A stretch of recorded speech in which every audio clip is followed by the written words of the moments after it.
Abdurrahman bin Auf salah satu sifat ciri khasnya, semua sahabat suka bersedekah, tapi Abdurrahman ini luar biasa dalam sedekah.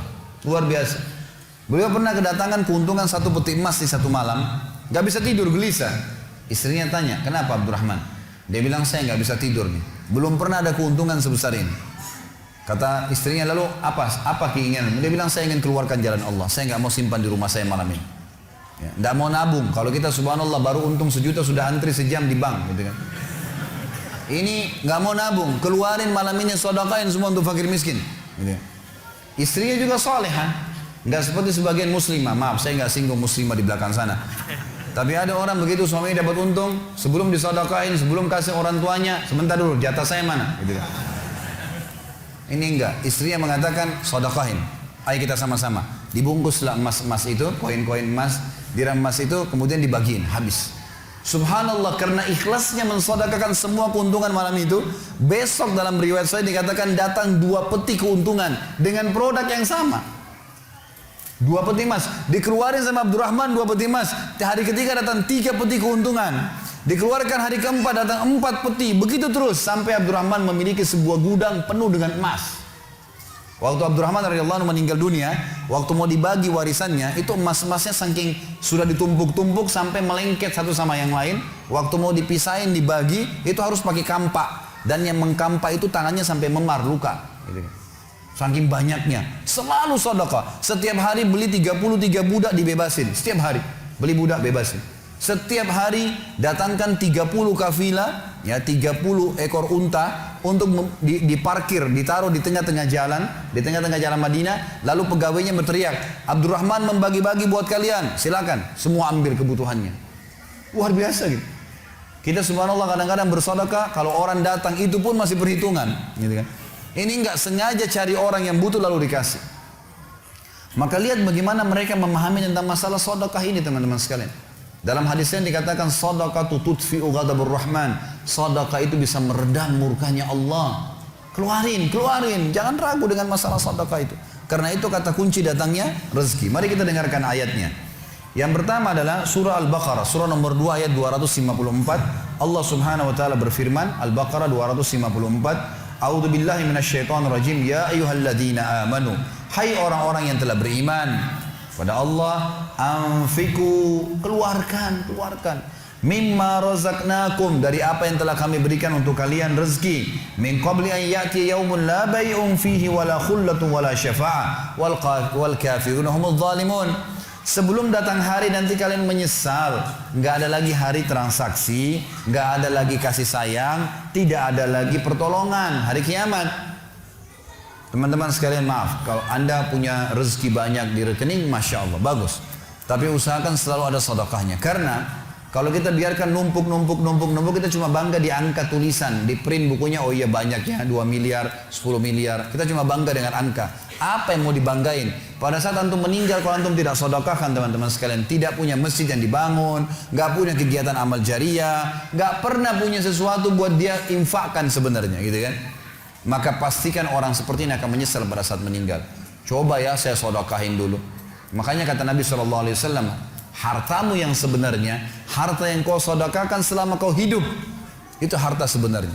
Dan harta yang bukan sebenarnya yang kau habiskan beli makanan dan pakaian, habis semua. Yang kau sedekahin. Seorang ulama salaf dulu pernah ditanya, setiap dia dapat keuntungan selalu sedekahin, dapat keuntungan selalu sedekahin, selalu sedekahin. Dipakai untuk kebutuhan keluarganya, sisanya sedekah, nggak ditabung sama dia, dihabisin gitu. Maka pada saat ya ada teman-temannya kumpul di rumahnya lalu berkata, wahai fulan, apa kok nggak sayang hasil kerimatmu, bukannya ditabung malah dikeluarin terus? Kok nggak sayang sama hartamu tuh? Kata dia apa? Justru saya sayang sama harta saya, karena saya sayang jadi saya mau bawa harta saya sampai di akhirat. Ini sedekah saya bawa sampai di akhirat. Kalau saya simpan di sini saya cuma tabung untuk dunia saja. Gitu. Jadi lihat bagaimana mereka memahami tentang masalah sedekah itu. Kemudian dikatakan dan orang-orang kafir, mereka lah orang-orang yang zalim. Mereka tidak mau sedekah, maka mereka zalim sebenarnya. Kemudian surah Ibrahim, surah nomor 14 ayat 31 sampai 34. Allah Subhanahu wa taala berfirman, A'udzubillahi minasyaitonirrajim, qul li'ibadiyalladzina amanu.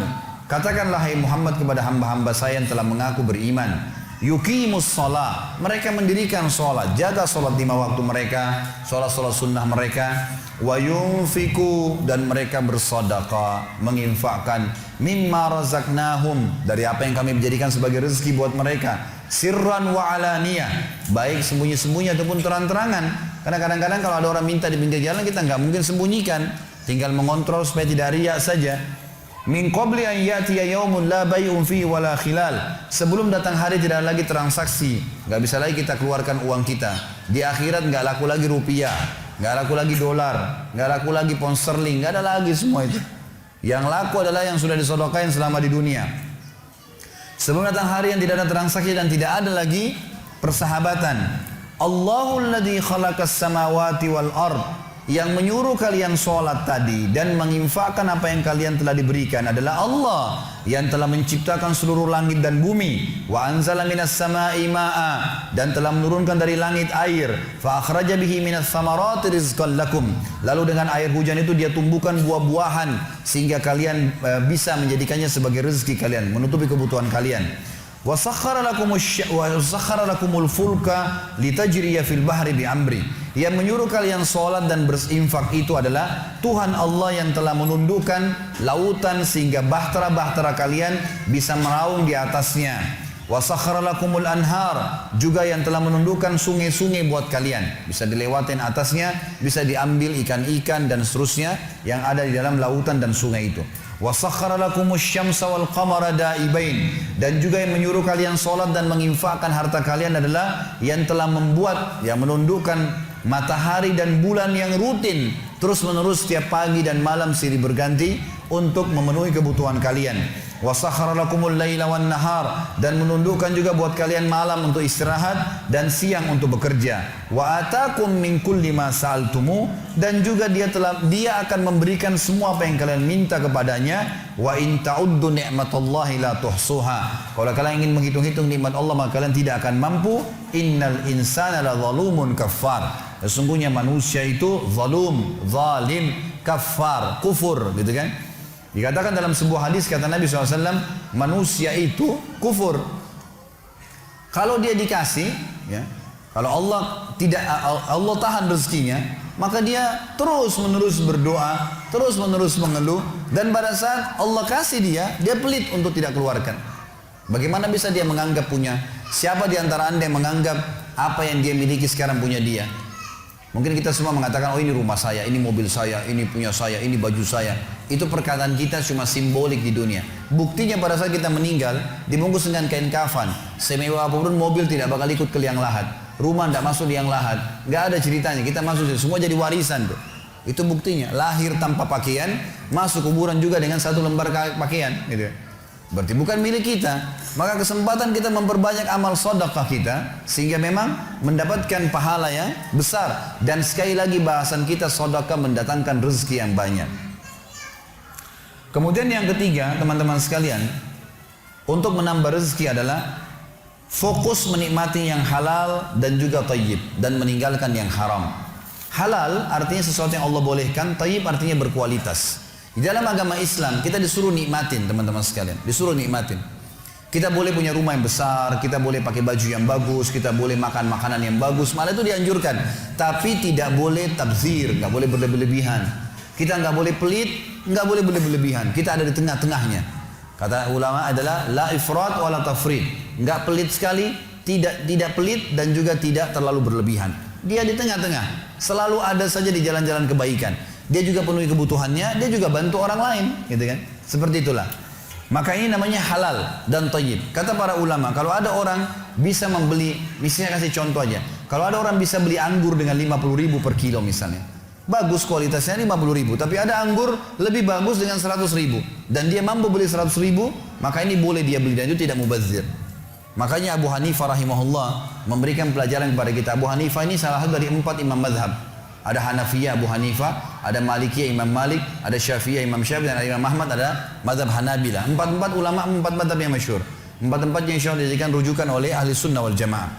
Di sini teman-teman sekalian, Imam Abu Hanifah rahimahullah adalah seorang ulama besar dan faham sekali masalah ilmu-ilmu agama, dan beliau orang kaya raya, pedagang sutra terbesar di Irak pada saat itu. Satu waktu dalam majlisnya, beliau isi pengajian, ada satu orang yang hadir pakaiannya kotor, penampilannya, rambutnya berantakan, kelihatan orang ini kayak susah gitu. Selesai ta'lim, orang itu masih ada. Abu Hanifah rahimahullah panggil dia, kesini. Ini muridnya kebetulan sering hadir, tapi Abu Hanifah kebetulan lihat pada saat itu dia berantakan itu. Abu Hanifah tidak pernah tanya kabarnya sebelumnya, baru kali itu. Dia datang kata Abu Hanifah, pergilah ke mihrab, ada sejadah saya. Abu Hanifah kebetulan jadi imam pada saat itu rahimahullah. Angkat sejadah itu dan ambil apa yang ada di bawahnya. Orang itu pun datang ke sana. Sebagai murid dia patuhi gurunya, dia angkat sejadah, ditemukan ada 500 dirham. Ini banyak ini puluhan juta nilainya, gitu kan. Dia begitu diangkat, dikatakan dia bawa orang ini ke Abu Hanifah, ini silakan imam. Kata Abu Hanifah, ambillah, perbaiki kehidupan kamu. Ambil, jadikan modal, jadikan apa? Silakan. Ya Abu Hanifah mau bersedekah gitu. Orang ini tiba-tiba menjawab apa? Wahai imam, saya orang kaya. Artinya saya tidak butuh dikasih uang seperti ini, saya punya banyak gitu. Abu Hanifah malah tambah heran dan berkata, kalau kau orang kaya, mana kamu dari sabda Nabi SAW, Inna Allah yuhibbu an yara athara ni'amihi ala abdi. Allah suka melihat bekas nikmatnya pada hambanya. Harus ada kelihatan nikmatnya. Kalau kau orang kaya, pakailah baju yang bagus, yang layak, sisirlah rambutmu yang rapi, pakailah pakaian yang bagus. Bahkan kata Nabi SAW, puncak nikmat Allah pada seorang hamba, kalau dia memiliki badan yang sehat, rumah yang luas dan kendaraan yang bagus, gitu kan? Tunggangan yang bagus, boleh. Tapi jangan berlebihan. Ada orang subhanallah punya mobil 10, gitu kan? Ini berarti kalau dia tiap hari pakai satu, berarti hari ke-11 baru dia kembali ke mobil yang pertama, gitu kan? Ini untuk apa? Ada orang punya baju 200. Untuk apa 100-200 baju ini? Gitu. Mungkin 10, mungkin 15 dia gonta-ganti. Ya akhi, kalau memang ya ukhti, kalau sudah bosan dengan bajunya, sebelum rusak bisa kita sedekahin, atau kita beli pakaian yang lebih bagus untuk kita sedekahin. Itu sangat bagus. Gitu kan? Daripada kita tumbuk-tumbuk punya 200 baju, berarti kita pakai hari ke-101 baru pakai baju yang pertama kembali. Ini untuk apa? Gitu kan? Jadi tidak boleh tabzir, tidak boleh berlebihan. Tidak boleh juga kita terlalu pelit, tapi ada di tengah-tengah. Halal dan thayyib, halal yang Allah bolehkan, dan orang beriman paling pantas menikmati apa yang Allah halalkan, dan thayyib artinya berkualitas. Ini harus bersatu ya, nggak boleh dipisah. Misal ayam halal, tapi kalau dia tidak thayyib nggak boleh. Thayyib ini maksudnya berkualitas. Misal ayam sudah rusak 2 hari yang lalu dimasak, udah kita lihat ada jamurnya udah rusak, maka ini sudah tidak thayyib, nggak halal lagi. Halal dan thayyib harus bersatu. Kalau sudah jadi atau bangkai atau rusak, ini nggak boleh. Jadi ini harus diperhatikan. Allah Subhanahu wa taala menyuruh kita menikmati yang halal dan thayyibin, disebutkan dalam Al-Qur'an surah Al-Maidah urutan 5 ayat 87 sampai 88. A'udzubillahi minasyaitonirrajim. Al-Maidah surah nomor 5 ayat 87 sampai 88. Ya ayyuhalladzina amanu, hai orang-orang yang beriman, la tuharrimut thayyibati ma ahallallahu lakum wa la ta'tadu. Jangan kalian haramkan buat diri kalian kebaikan-kebaikan, thayyibat yang Allah bolehkan. Makanan, minuman, pakaian, kendaraan, rumah, silakan. Apa yang telah Allah halalkan buat kalian, tapi jangan berlebihan. Wala ta'tadu, innallaha la yuhibbul mu'tadin, karena Allah tidak suka yang berlebihan. Wa kulu mimma razaqakumullahu halalan thayyiba, dan makan, nikmatilah semua apa yang Allah jadikan rezeki buat kalian yang halal, boleh dan thayyib berkualitas. Wattaqullaha alladzi antum bihi mu'minun. Maka setelah itu patuhlah pada Allah, bertakwalah kepada Allah yang kalian beriman kepadanya. Sini Allah menyuruh kita memakan yang menikmati yang halal dan juga thayyib. Juga disebutkan dalam surah An-Nahl surah nomor 16 ayat 114 bunyinya a'udzubillahi minasyaitonirrajim faqulu mimma razaqakumullahu halalan thayyiba. Nikmatilah apa yang telah Allah halalkan buat kalian ya, dari rezeki dan thayyiba yang berkualitas. Washkuru ni'matallah, dan syukuri nikmat Allah itu in kuntum iyyahu ta'budun, kalau kalian betul-betul beriman kepadanya. Teman-teman sekalian, sekaligus saya luruskan satu hal, mudah-mudahan tidak disalahfahami. Dan tolong teman-teman, saya kalau datang dalam majelis ilmu ini sering saya sampaikan di pengajian saya di Jakarta, kalau saya sedang berbicara demi Allah saya nggak pernah singgung, tidak pernah maksud menyinggung siapapun. Kenapa lagi saya tidak kenal Anda semua, gitu kan? Jadi di sini kalau ada sesuatu yang saya bahas ternyata kena dengan Anda kebetulan karena oh iya saya pernah, ini bukan karena saya singgung Anda, saya tidak tahu, tidak ada niat saya untuk menyinggung, gitu kan? Tapi ini sebagai sebuah ilmu, informasi yang perlu kita ketahui. Teman-teman sekalian, ada banyak umat Islam yang saking semangatnya dengan agama Islam ini, mereka salah faham dengan istilah zuhud. Zuhud ini teman-teman sekalian didefinisikan oleh sebagian muslimin, semoga Allah berikan hidayah. Mereka mengatakan zuhud ini adalah meninggalkan dunia untuk akhirat. Artinya apa? Pakaiannya harus kusu, makannya roti kering, gitu kan? Penampilannya kumuh, rumahnya berantakan. Ini semua bertolak belakang dengan hadis Nabi SAW. Nabi SAW punya kuda terbaik di Jazirah Arab. Nabi SAW tadi bersabda dalam sebuah hadis sahih, nikmat Allah memuncak pada seorang hamba dengan badan yang sehat, rumah yang luas dan tunggangan yang baik. Nabi SAW menggunakan pakaian, kainnya dari kutun, dari negeri Yaman. Kain katun dari negeri Yaman yang terkenal sangat bagus gitu kan. Bahkan pernah Ka'ab bin Malik radhiyallahu anhu sahabat Nabi, beliau lewat di depan rumah Nabi SAW, tidak sengaja lewat depan rumah Nabi SAW, lalu kebetulan waktu itu bulan purnama. Tiba-tiba dia lihat bulan purnama, kok indah sekali bulan purnama. Dia bilang, saya lihat bulan purnama dan saya tidak ingin turunkan pandangan saya karena indahnya bulan itu. Saya melihat dan saya kagum dengan ciptaan Allah. Tiba-tiba Nabi SAW buka pintu rumahnya dan Nabi SAW keluar menggunakan jubah berwarna merah yang baru saja mandi dan menyisir rambutnya dengan rapi ke belakang.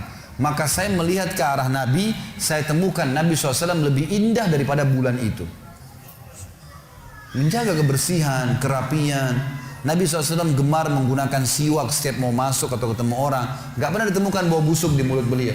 Nabi SAW dikatakan oleh para sahabat, kalau kami bertemu dengan Nabi SAW, kami temukan, kalau kami bersalaman dengan Nabi, kami temukan bau wanginya sampai 3 hari. Nabi SAW selalu meletakkan wangi-wangian di kepala beliau, di rambut beliau, cairan yang kadang-kadang netes sampai ke hidung beliau SAW. Dan Nabi SAW dikatakan dalam riwayat selalu meletakkan serbuk wangi di tubuh beliau dari batang leher sampai ke kaki beliau, disuruh istri yang letakkan, kecuali kemaluan beliau letakkan sendiri. Islam mengajarkan dari hadis Nabi juga yang lain, 5 hal fitrah dijaga oleh seorang muslim. Khitan, potong kuku, mencabut bulu ketiak, mencukur kumis, mencukur bulu kemaluan. Kebersihan disuruh jaga. Jangan malah muslim tapi luar biasa, kotor pakaiannya, penampilannya kumuh. Tidak seperti itu saudaraku. Dan tidak harus orang kaya raya baru bisa rapi kan gitu. Harusnya dia jaga, harus jaga bersihan. Jangan kesannya orang Islam itu masjidnya kotor, pakaiannya kotor, kendaraannya kotor, tidak mau berubah gitu kan. Semuanya serba kacau semua. Ini kena salah paham dengan kalimat zuhud. Zuhud sebenarnya teman-teman sekalian adalah mendahulukan akhirat dari dunia. Ini definisi yang benar. Tadi kan yang awal yang salah, meninggalkan dunia untuk akhirat. Ini yang salah. Di dunia boleh ditinggalkan.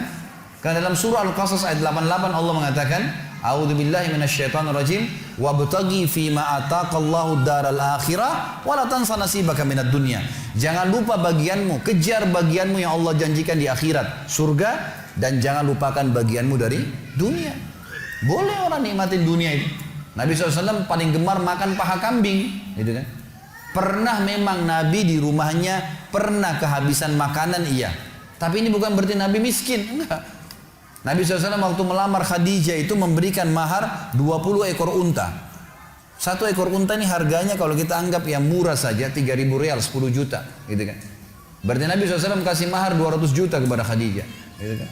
Nabi SAW orang mampu, bukan orang tidak mampu. Tapi beliau suka bersedekah, beliau suka sederhana, ya tidak berlebihan. Itu memang betul ada. Jadi perlu difahamin masalah ini. Baik, poin yang keempat. Setelah bersyukur, bersedekah, menikmati yang halal dan thayyib, meninggalkan yang haram. Ya, dan ingat teman-teman sekalian, semua yang halal pasti baik buat kesehatan kita. Semua yang haram buruk buat kita. Jangan dilakukan sudah. Gitu kan? Dan kita bisa lihat sekarang subhanallah, khamar, ditemukan banyak bukti-bukti tentang buruknya, babi, dan apa saja yang Allah haramkan pasti buruk buat kesehatan. Tinggal Anda cari sendiri, data-datanya pasti ditemukan luar biasa. Dan sekarang ini, saya temukan data terakhir di Jepang, orang-orang Jepang asli pun kalau masuk supermarket, mereka mencari makanan-makanan yang sudah dikemas, itu yang ada label halalnya. Karena mereka tahu kalau halal pasti jauh dari hal-hal yang buruk. Orang non-muslim yang menyembah matahari, sekarang cari makanan halal. Gitu kan? Memang sudah begitu. Bagaimana Anda orang muslim kalau tidak cari yang halal? Mestinya begitu. Yang keempat teman-teman sekalian, untuk menambah rezeki kita adalah memperbanyak istighfar. Secara khusus masalah istighfar. Karena ada sebuah hadis Nabi SAW yang berbunyi, bisa saja rezeki seorang hamba tertahan, ya, ditahan oleh Allah, belum dikasih, ditahan dulu karena dosa yang dia lakukan. Karena dosa yang dia lakukan. Jadi dosa itu bisa menahan. Bisa saja kita mau coba masuk proyek gagal. Coba istighfar kepada Allah SWT. Kan? Jadi memang ada dosa yang mengganjal, intinya begitu. Pernah ada 3 orang datang kepada Hasan Basri rahimahullah, seorang ulama tabi'in yang masyhur. Datang 3 orang ini, dan Hasan Basri ini juga terkenal dengan kesolehannya. Kalau ngomong selalu surga, neraka, rahmat dan taubat dan azab. Itu saja berputar perkataannya Hasan Basri rahimahullah. Jadi orang sering datang ke rumahnya minta nasihat. Ada 3 orang datang satu hari antri di rumahnya. Yang satu masuk mengatakan, wahai imam, wahai kiai, wahai ustaz, saya sudah lama menikah dengan istri saya ini, tapi belum dapat anak. Sudah 10 tahun nikah nggak dapat anak. Kami sudah ikhtiar ke tabib ini, minum itu, tapi belum juga Allah takdirkan. Apa saran Anda? Maka kata Hasan Basri, perbanyak istighfar. Perbanyak ya, bukan kerjakan istighfar, perbanyak. Terus lisanmu astagfirullah wa atubu ilaih, astagfirullah terus diucapin. Jangan berhenti. Gitu kan. Maka kemudian keluar orang tersebut. Masuk orang kedua mengatakan, wahai imam, saya sudah lama kena penyakit di perut saya, sakit terus. Kalau sakit saya sampai nggak bisa tahan, rasanya pengen mati saja kena sakitnya. Sudah coba berobat ke sana sini nggak sembuh-sembuh. Apa saran Anda? Kata Hasan Basri, perbanyak istighfar. Perbanyak istighfar. Amalin, pulang. Datang orang ketiga mengatakan, wahai imam, saya sudah lama bekerja banting tulang. Mayoritas waktu saya sehari kerja keras. Tapi saya tidak pernah kaya seperti fulan, ditunjuk orang kaya di kota itu. Di kota Basra, di Irak. Apa saran Anda? Kata Hasan Basri, perbanyak istighfar. Pulanglah 3 orang ini. Lalu kemudian istri Hasan Basri bertanya, wahai suamiku, ketiga orang ini tadi butuh satu mungkin dikasih modal, mungkin satu ditunjukkan tabib yang tepat, mungkin obat. Kenapa Anda cuma suruh istighfar saja? Kenapa enggak istighfar diikutin dengan yang lainnya? Dikasih modal, dikasih obat. Kata Hasan Basri, wahai istriku, tidakkah kau dengar kalau mereka sudah ikhtiar dan sekarang tinggal mereka terbuntu, tertutup di sebuah pintu yang mereka tidak tahu bagaimana jalan keluarnya. Maka saya mengingat firman Allah dalam surah Nuh. Surah Nuh ini surah nomor 71 ya. Ayatnya ayat 10 sampai ayat 12. Nabi Nuh alaihissalam berkata kepada kaumnya tentang istighfar. Surah Nuh surah nomor 71 ayat 10 sampai ayat 12. A'udzubillahi minasyaitonirrajim, faqultu astaghfiru rabbakum innahu kana ghaffara.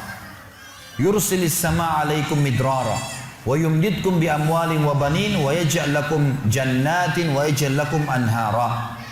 Kata Nabi, kata Allah Subhanahu wa taala, Nuh berkata kepada kaumnya, istighfarlah, minta taubatlah kepada Tuhan kalian, sesungguhnya Dia Maha menerima taubat hamba-hambanya. Manfaatnya Dia akan menurunkan untuk kalian dari langit midrara. Midrar kata para ulama tafsir bisa berarti hujan yang lebat, bisa berarti rezeki yang non-stop, terus dikasih sama Allah bertubi-tubi. Dan dengan istighfar Allah akan memperbanyak harta dan keturunan kalian, dan Allah akan jadikan kebun-kebun kalian lebat, dan Allah akan suburkan juga seluruh sungai-sungai kalian. Jadi di sini manfaat daripada istighfar. Ada kisah yang lain teman-teman sekalian, kisah Imam Ahmad rahimahullah. Imam Ahmad rahimahullah dari 4 mazhab tadi, Abu Hanifah, Malik, Syafi'i dan Ahmad. Ahmad bin Hanbal muridnya Imam Syafi'i. Mazhab yang keempat. Imam Ahmad rahimahullah di akhir hidup beliau ulama besar hadis.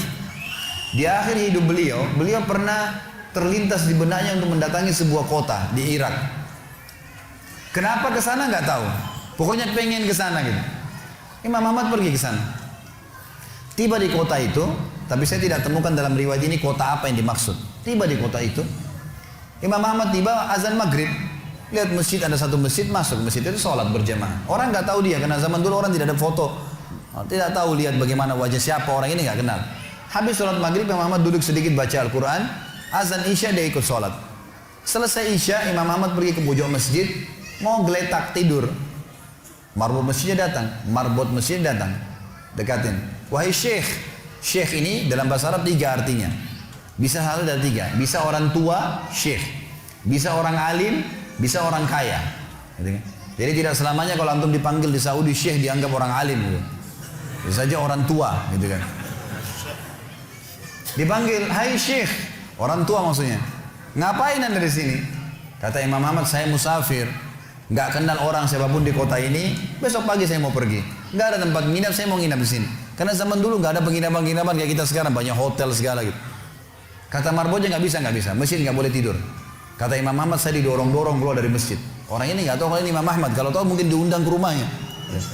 Tapi ini marbot, masya Allah, istiqomah nih gitu. Keluar dari masjid, ditutup pintu masjid sama dia. Imam Ahmad lihat orang yang sudah pergi, Imam Ahmad lihat ada teras masjid, tidur di teras masjid. Balik lagi marbotnya. Wahai Syekh, ngapain sini? Musafir, mau tidur, nggak ada tempat nginap. Nggak bisa Syekh. Teras pun nggak boleh, peraturan. Gitu kan. Ini saya bilang tadi istiqomah luar biasa nih. Imam Ahmad bilang saya didorong-dorong ke jalanan. Dorong ke jalanan. Waktu saya lagi didorong ke jalanan, ternyata masjid bersebelahan dengan kios penjual roti. Ada satu orang penjual roti di sebelah masjid. Lalu dia mengatakan, Syekh, dipanggil Imam Ahmad, silakan ke tempat saya. Imam Ahmad pun datang. Dia bilang, saya punya rumah tidak jauh dari sini. Ini kios saya, ada ruangan tempat tidur saya. Silakan Anda pakai nginap, besok Anda mau pulang silakan. Kata Imam Ahmad menceritakan tentang keadaan dia dengan penjual roti ini. Dia bilang, ada satu perilaku penjual roti ini yang unik. Imam Ahmad tertarik dengan itu. Dia bilang, setiap kali orang ini pecahin telur, ngambil terigu, ngambil garam, itu sambil astagfirullah wa atubu ilaih, astagfirullah wa atubu ilaih. Terus lisannya nggak pernah berhenti nih, astagfirullah wa atubu ilaih, kecuali Imam Ahmad bilang saya ajak ngomong atau dia bertanya pada saya. Kalau berhenti, istighfar lagi. Selalu begitu. Kata Imam Ahmad, saya bertanya, sudah berapa lama kau amalkan nih? Orang itu bilang, sudah lama, dari saya masih bujang. Kebetulan orang ini sudah tua seumur sama Imam Ahmad, sudah mendekati 60 tahun lebih gitu. Baik, dia bilang, sudah lama dari saya masih bujang. Kata Imam Ahmad, ma samaratu istighfarik, apa manfaatnya istighfarmu? Apa yang kau dapatkan dengan istighfar yang sebanyak ini? Kata dia, tidak ada apapun yang saya minta kepada Allah kecuali diijabah. Apa saja saya minta Allah kasih, tinggal satu yang belum Allah kasih. Kata Imam Ahmad, apa itu? Dia bilang, saya minta dipertemukan sama Imam Ahmad. Lah ya, kisah nyata. Imam Ahmad mengatakan, Allahu Akbar, istighfarmu lah yang membuat saya datang ke kota ini, tidak tahu kenapa. Istighfarmu yang membuat marbot masjid mendorong-dorong saya keluar masjid. Istighfarmu yang mendatangkan saya ke tempat ini, tempat praktekmu, ke rumahmu. Karena saya adalah Ahmad bin Hanbal. Saya adalah Ahmad ibn Hanbal. Bagaimana istighfar teman-teman sekalian mendatangkan rezeki yang luar biasa. Permintaan apapun didatangkan. Seorang alim ulama biasa didatangin, ini malah didatangkan sama Allah ke tempat orang ini karena istighfarnya. Jadi memperbanyak istighfar manfaatnya sangat besar. Hadis Bukhari kata Nabi SAW, siapa yang mulazamah selalu istighfar, Allah akan jadikan jalan keluar dari masalahnya dan Allah akan berikan rezeki dari tempat tidak disangka-sangka. Yang kelima teman-teman sekalian, untuk mendatangkan rezeki adalah ketakwaan. Takwa sudah saya jelaskan tadi subuh tentunya, tapi kita ringkaskanlah kepatuhan kepada Allah. Allah bilang kerjakan, kerjakan. Allah bilang tinggalkan, tinggalkan. Wajib atau sunnah kerjakan semua. Yang haram dan makruh tinggalkan. Udah, hidupnya untuk agama sudah. Ini namanya takwa. Orang yang bertakwa Allah janji untuk berikan kepadanya rezeki. Di antaranya dalilnya adalah surah At-Talaq. Ini sudah tadi pagi kita jelaskan. At-Talaq surah 65, ayatnya ayat 2 dan ayat 3. Kata Allah Subhanahu wa taala, "A'udzubillahi minasyaitonir rajim, wa may yattaqillaha yaj'al lahu makhraja." Siapa yang bertakwa kepada Allah, Allah akan berikan jalan keluar yang luas dari masalahnya, wa yarzuqhu min haitsu la yahtasib. Dan Allah berikan rezeki dari tempat yang tidak disangka-sangka.